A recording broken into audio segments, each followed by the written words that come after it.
Olá, nesse vídeo eu irei dar uma introdução sobre o Integrated ICE, que seria um sistema intermediário para sistema intermediário, para a disciplina de rede de computadores pela Universidade Federal da Grande de Pernambuco. Meu nome é Jackson, eu introduzirei brevemente o que é o Integrated ICE. Eu estarei chamando de protocolo ISIS para o melhor atendimento, a portuguesar, primeiro atendimento, certo? Eu sou aluno da disciplina de rede de computadores, ministrada pela professora doutora Cadina Maria.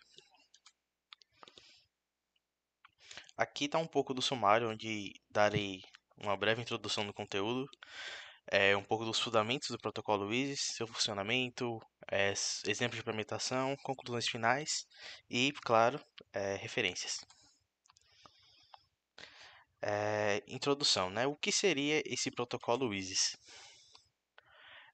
O Integrated ISIS, né, que é o sistema intermediário, é um protocolo de roteamento de rede utilizado para comunicar informações de roteamento entre dispositivos de uma rede de computadores, certo? Ele foi projetado para ser usado em redes empresariais de médio e grande porte e é uma das tecnologias de roteamento mais avançadas e confiáveis disponíveis atualmente. Ele é um protocolo link state, certo? O que isso quer dizer? É que cada roteador de rede mantém uma visão completa da topologia da rede e utiliza essa informação para tomar decisões de roteamento. Ele também é escalável, pode ser usado em grandes redes, como, por exemplo, milhares de roteadores. Uma das suas principais vantagens do protocolo WIS é a sua capacidade de suportar diferentes tipos de tráfego, incluindo dados, voz, vídeo e etc. E além de tudo, ele também oferece recursos avançados como roteamento, com base em políticas, balanceamento de carga, redundância e, eu acho que o principal deles, é tolerância a falhas. Agora eu vou falar um pouco sobre os fundamentos desse protocolo. O protocolo WIS é um protocolo de roteamento de rede de área ampla, né? O que seria uma WAN, que usa um algoritmo de caminho mais curto, seria o SPF. O que ele faz? Ele calcula as rotas e métricas de custo para determinar a melhor rota possível. Alguns fundamentos desse protocolo são o protocolo em estado de link, o que seria, né? O Easy é um protocolo em sala de link, o que significa que ele usa informações de conectividade da camada 2, como o endereço MAC, por exemplo, para construir a topologia de rede e calcular suas rotas. Um outro ponto seria a hierarquia de roteamento, né?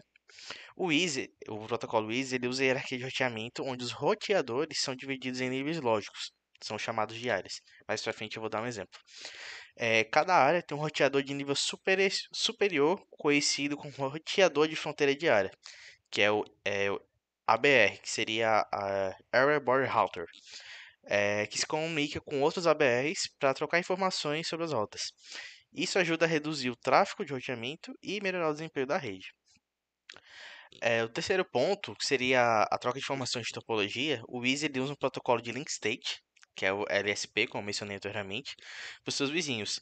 Ele contém informações sobre os links locais e o estado do link. Os LSPs eles são então usados para construir a tabela da topologia da rede. O quarto ponto seria a métrica de custo. Ele usa métricas de custo para determinar a melhor rota possível para um destino, ou seja, ele é baseado no número de links ou saltos que um pacote precisa fazer para poder chegar ao seu destino. O quinto ponto seria o suporte a diferentes tipos de tráfego. O quinto fundamento, né, seria. Ele suporta diferentes tipos de tráfego, incluindo o tráfego de voz, vídeo e dados, como mencionei anteriormente, o que o torna uma boa escolha para uma rede que precisa liderar com diferentes tipos de tráfego. E o último ponto, como também mencionado anteriormente, é a tolerância a falhas. O Easy ele é altamente redundante e tolerante a falhas, o que significa que a rede pode continuar e funcionar mesmo se houver uma falha em um roteador ou link. Ele pode usar rotas alternativas para contornar falhas e garantir que o tráfego continue a fluir. Esses fundamentos ele tornam o protocolo Easy uma opção robusta e escalável para gerenciar redes empresariais complexas.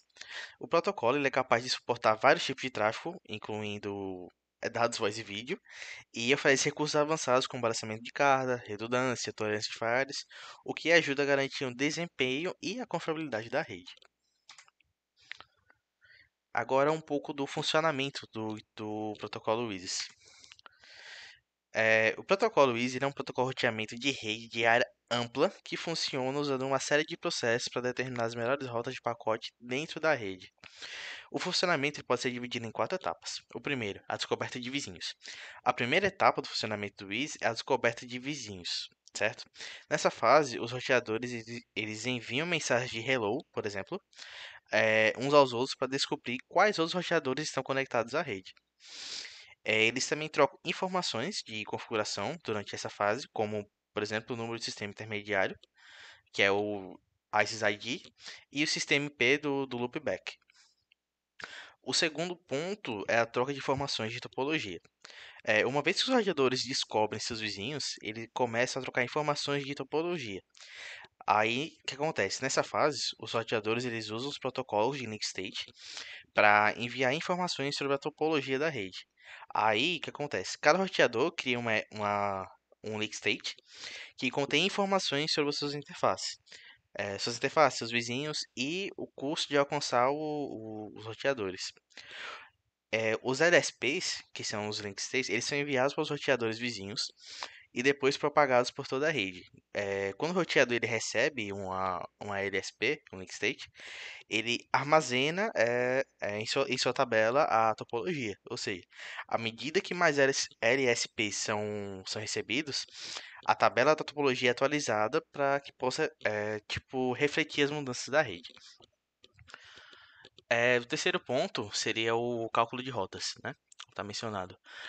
Com base nas informações da topologia mencionada anteriormente, cada roteador ele calcula a melhor rota para cada destino possível na rede. Aí o que acontece? O cálculo é feito usando o algoritmo de caminho mais curto, que seria o SPF, como também mencionei anteriormente, que leva em consideração o custo de alcançar cada roteador da rede. Uma vez que esses roteadores tenham calculado as melhores rotas, ele aciona a tabela de roteamento e ele é usado para encaminhar os pacotes pela rede.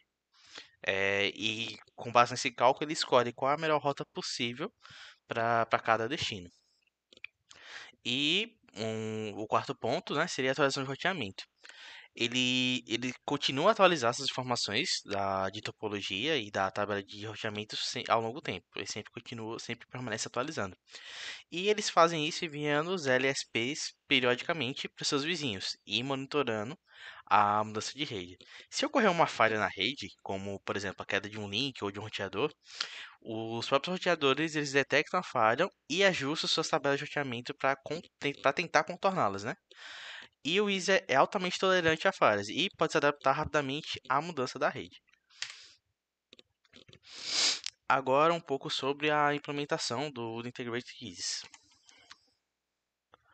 O protocolo WIS ele usa áreas diferentes que o roteador, em que ele inteiro, né, ele fica em uma área que não apenas em suas interfaces, como a gente via no SPF. Ele não possui área de backbone, né, então ele é formado por uma série de roteadores. E daí que a gente tem a hierarquia composta por duas camadas, né, que é a backbone nível 1 e a área não backbone, que é nível 2. Existem três tipos de roteadores para o Easy, né? O primeiro é o roteador nível 1, né? É um roteador intra-área. Apenas ele sabe como é a área local e só aprende o prefixo em sua própria área, certo? Ele cria um link state database lá de nível 1, com uma árvore SPF por área. O roteador nível 2, né? Ele é um roteador de backbone que conhece todas as rotas intra-áreas e inter-áreas e cria um link state base de nível 2 e uma área SPF para o backbone. E, por fim, a gente tem um nível de sistema 1 para 2, né? Roteador nível 1, 2. Ele executa as duas funções citadas anteriormente e ele cria um link state database de nível 1 e 2 separado e duas áreas SPF. Esse nível que você configura, por exemplo, nos roteadores do Cisco. Bom, aqui a gente tem, por exemplo, dois roteadores em uma única área. Portanto, ambos são configurados com roteador de nível 1, certo? NL1, L1. E eles formaram uma área de adjacência de vizinhos, né? E de nível 1. Aqui o roteador de nível 1 sabe apenas como é a área local, né? Se o roteador de nível 1 quiser alcançar algo fora da área, aí ele vai precisar de um roteador nível 2. Aí, esses roteadores de nível 1 e 2, eles vão estabelecer duas adjacências vizinhas. Por exemplo, de nível 1 com roteador na mesma área e a de nível 2 com roteador em outra área. Aqui a gente tem um exemplo com uma topologia bem maior, que fornece uma boa visão geral dos diferentes níveis de adjacência do roteador. Podemos ver duas coisas interessantes aqui. Ó, o roteador na área 4, ele é um roteador de backbone nível 2. Ou seja, não há roteadores de nível nessa área 4, por isso que ele meio que fica isolado ali dos outros. Já na área 3, ele possui dois roteadores, nível 2, e esses roteadores vão formar duas adjacências vizinhas entre si. Né? Seria adjacência de nível 1 e 2. Agora eu vou citar um pouco alguns exemplos em que você pode fazer a aplicação do próprio protocolo WIDS. Bom, um dos exemplos de aplicação seria o ESP, né? O protocolo WIS ele é comumente utilizado por provedores de serviço de internet, né? Que seria os ISPs, né? Falando resumidamente assim, para fornecer conectividade de rede para seus clientes. Os ISPs eles geralmente têm uma rede complexa que conectam várias regiões geográficas, data centers e pontos de troca de tráfego. Ele é utilizado para garantir que os roteadores na rede possam trocar informações de roteamento. Ou seja, ele identifica caminhos mais eficientes e determina a melhor rota para enviar dados entre as redes. Além de tudo, ele é capaz de lidar com redes de grande escala, né? O que torna uma escolha popular entre os serviços de internet. Segundo exemplo, seria empresas de grande porte, certo? O protocolo ele também é utilizado para empresas grandes para conectar várias filiais, departamentos e data centers, certo? Por exemplo, em uma empresa que tem várias filiais em diferentes cidades do país, o protocolo ele permite que os roteadores troquem informações de roteamento e determine a melhor rota para enviar dados entre as filiais. Isso é particularmente útil, né? Em empresas que precisam compartilhar recursos, como servidores de arquivos, banco de dados ou aplicativos em tempo real. Tipo, facilita muito o processo de compartilhamento entre as filiais. E ele ajuda a garantir que as comunicações internas da empresa sejam eficientes e, não menos importante, confiáveis. As telecomunicações, ele também é usado para fornecer conectividade entre diferentes tipos de serviço de comunicação, como voz, vídeo e dados, né? Seriam os mais usados. Através desse protocolo, as redes de comunicações ela pode garantir que o tráfego de voz e outros tipos de dados sejam encaminhados por rotas ótimas, né? Garantindo a qualidade de serviço e a eficiência da rede. Na redundância de roteamento, o protocolo ele pode ser usado para fornecer redundância, certo, do roteamento por exemplo, um ambiente de alta disponibilidade. Lá, os roteadores eles podem ser configurados para manter várias rotas para o mesmo destino. Ou seja, ele permite que os dados sejam encaminhados para rotas alternativas se por acaso a primeira rota falhar. E isso também é muito útil em ambientes em que a disponibilidade da rede é crítica, como, por exemplo, data center, sistema de controle de tráfego aéreo, ou, por exemplo, empresas que servem serviços online. Isso é muito útil para eles. E o último exemplo seria a virtualização da rede, né? O protocolo WIS, ele é amplamente utilizado nesses ambientes para estabelecer rotas de rede virtual e controlar o tráfego de redes entre as máquinas virtuais. Essa virtualização da rede, ela permite que várias máquinas virtuais compartilhem a mesma infraestrutura física de rede, permitindo a criação de redes virtuais que podem ser gerenciadas como se fossem, por exemplo, redes físicas separadas. E, além de tudo, ele ajuda a garantir que as comunicações entre as máquinas virtuais sejam eficientes e confiáveis. Bom, em conclusão, o protocolo WIS é um protocolo de roteamento amplamente utilizado em redes de grande escala, como provedores de serviço de internet, empresas de grande porte, redes de telecomunicação, etc. Ele permite que esses roteadores troquem informações de roteamento, identifiquem os caminhos mais eficientes e determine a melhor rota para enviar dados entre as redes. O protocolo ele é capaz de lidar com redes de grande escala, é o que o torna uma escolha popular para organizações que têm redes complexas e que precisam garantir a qualidade e a confiabilidade da rede. Além disso, ele consegue ser capaz de fornecer redundância de roteamento e suporta a virtualização de rede, o que o torna uma solução eficiente para ambientes de alta disponibilidade e ambientes virtualizados.